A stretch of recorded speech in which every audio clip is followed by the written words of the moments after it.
আমি জানি 5 তারিখ আমাদের হত্যা করতে চেয়েছিল।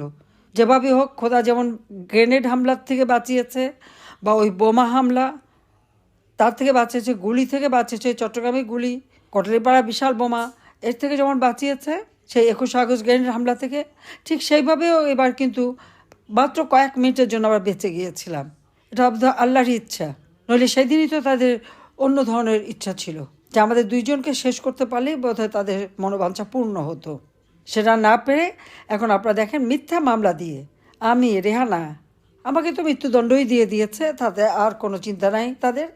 আর এরপরে রেহানা এবং জয়, পুতুল, ববি, টিউলিপ, রূপন্তী সবাইকে প্রত্যেকের বিরুদ্ধে মামলা। কিসের মামলা? 10 কাঠা জমি আমরা কিনেছিলাম পূর্বাচলে। খুব বড় অপরাধ করে ফেলেছি আমরা। কারণ এত কম কেন? ডক্টর মোহাম্মদ ইউনূস কিনে নিয়েছে 4080 কাঠা জমি পূর্বাচলে তার। আমরা কক্সবাজারেও নিসর্গ নামে তার একটা রিসোর্ট আছে। আর পূর্বাচলেও সে এই 4080 কাঠা জমি নিয়ে সেখানে রিসোর্ট করেছে। উত্তরে তার 300 কাঠা জমি, চট্টগ্রামে 87 কাঠা জমি, এবং আরও তো অনেক আছে, খোঁজ করলে আরও পাওয়া যাবে।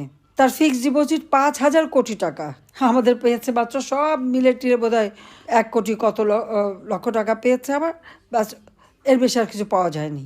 লকার ভেঙে সমস্ত সোনাদানা বের করলো। একটা লকারে নাকি কিছুই পেলো না, তা সেগুলি গেল কোথায়? আমি জীবিত থাকতে সেগুলি ভাঙলো। প্রধানমন্ত্রী হওয়ার পরে তো আমি লকার খুলিনি যে প্রধানমন্ত্রী হয়ে সেখানে সোনাদানা রেখে এসেছি। 1975 সালে আমার বাবা আমাকে হত্যার পর এরকম অনেক অপপ্রচার করেছে। 81 সালে আমি আসার পর ওই বাড়িটা 12ই জুন আমার হাতে যখন দেয়, তখন ওখানে যা সোনাদানা পেয়েছিল আমার হাতে দেয়, সেগুলি লকার নিয়ে আমি সেগুলি রাখি। এছাড়া পুতুলের বিয়ে বা জয়ের বিয়ের সময় যা উপহার টুপহার পেয়েছিল ওখানে তারা রেখে বিদেশে চলে যায়। সেইগুলি নিয়ে অনেক কিছু বলার চেষ্টা। তা আমরা তো একেবারে ফকির থেকে উঠে আসেনি। আমাদের পরিবার একটা ঐতিহ্যবাহী পরিবার। হ্যাঁ, আমরা হয়তো শশা করি না, পড়ি না, ওসব দেখাই না। কারণ আমার আব্বা বলেছিলেন যে ওই দামি গহনা, দামি কাপড় পরে কাকে দেখাবে? যে দেশের মানুষ ভাত পায় না, পড়বে ছোটো ছোটো জিনিস পড়বে, হালকা জিনিস পড়বে। আমরা সেই কথা মেনে চলি।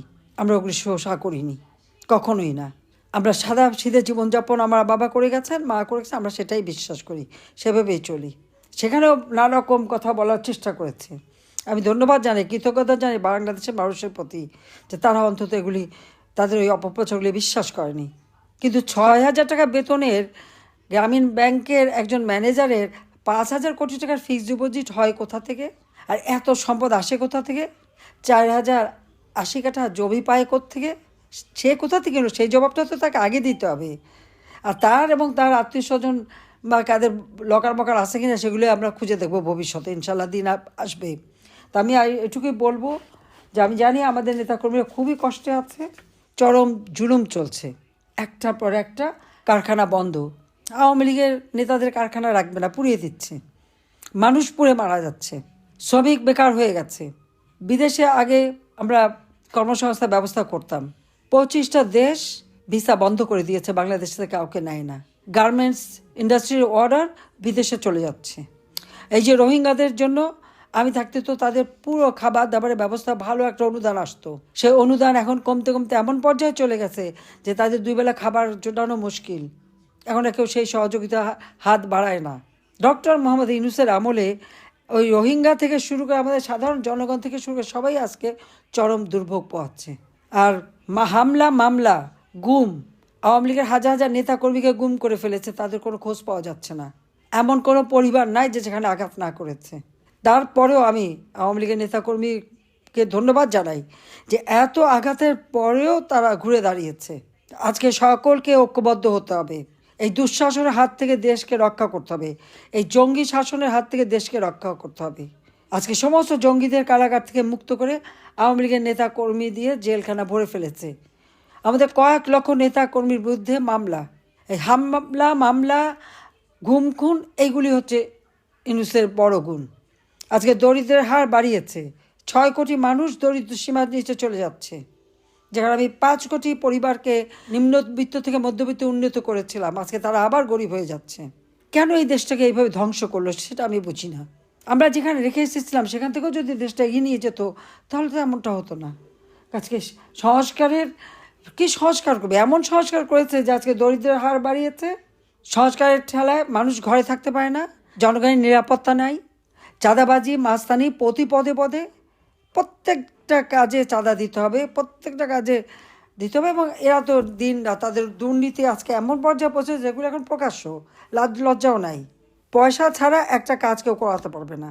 কেউ কথা বলবে, বাস তার অবস্থা ঠিক, হয় মামলা দিয়ে জেলে ঢুকাবে, নয়তো আর জেলখানায় গেলে তো মৃত্যুপুরী। সমস্ত তালিকা আমার কাছে এখন। আর কত? আজকে সকলকে রুখে দাঁড়াতে হবে, যার যা কিছু আছে তাই নিয়ে, যে দেশটাকে এই ধ্বংসের হাত থেকে মুক্ত করতে হবে। আমরা বাংলাদেশের মানুষ শান্তি চায়, বাংলাদেশের মানুষ সুন্দরভাবে বাঁচতে চায়, পেট ভরে খেতে চায়, লেখাপড়া শিখতে চায়। ছাত্রলীগের ছেলেপেলেরা লেখাপড়া করতে পারে না, তাই সার্টিফিকেট বাতিল করে দেয়। এই অরাজকতার হাত থেকে দেশকে রক্ষা করার জন্য সকলকে ঐক্যবদ্ধ হয়ে এগিয়ে আসার আমি আহ্বান জানাচ্ছি। যার যেখানে যা কিছু আছে তাই নেই, এদেরকে আন্দোলন সংগ্রামের মধ্য দিয়ে এই ইউনূস বাহিনীকে দেশের ক্ষমতা থেকে হটিয়ে গণতন্ত্র পুনঃপ্রতিষ্ঠা করতে হবে, মানুষের জীবনের শান্তি নিরাপত্তা দিতে হবে, অর্থনৈতিক উন্নতি করতে হবে। আর সেটা একমাত্র পারে আওয়ামী লীগ। আওয়ামী লীগ এই দেশের উন্নতি করতে পারে, আর কেউ পারবে না। কারণ সবই জঙ্গি লুটেরা এবং কারো অবৈধ ক্ষমতা দখলকারী পকেট থেকে এসেছে। কিন্তু আওয়ামী লীগ মাটি মানুষের থেকে গড়ে উঠেছে। বঙ্গবন্ধু শেখ মুজিবের আদর্শ নিয়ে এই দেশ গড়ে উঠবে, কারণ তিনি স্বাধীনতা দিয়ে গেছেন। কাজে সবাইকে আমি ঐক্যবদ্ধ হয়ে কাজ করা আহ্বান জানিয়ে আমার বক্তব্য এখানে শেষ করি।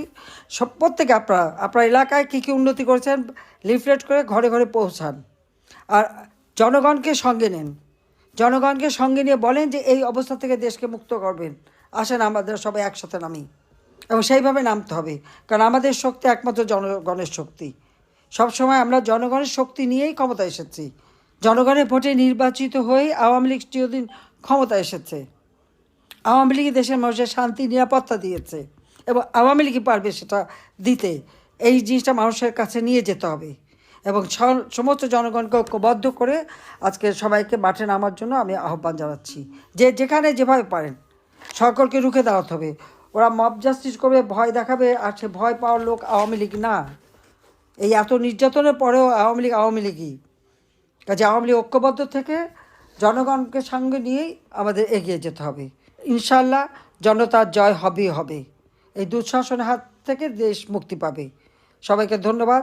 জয় বাংলা, জয় বঙ্গবন্ধু, বাংলাদেশ চিরজীবী হোক। খোদা হাফেজ।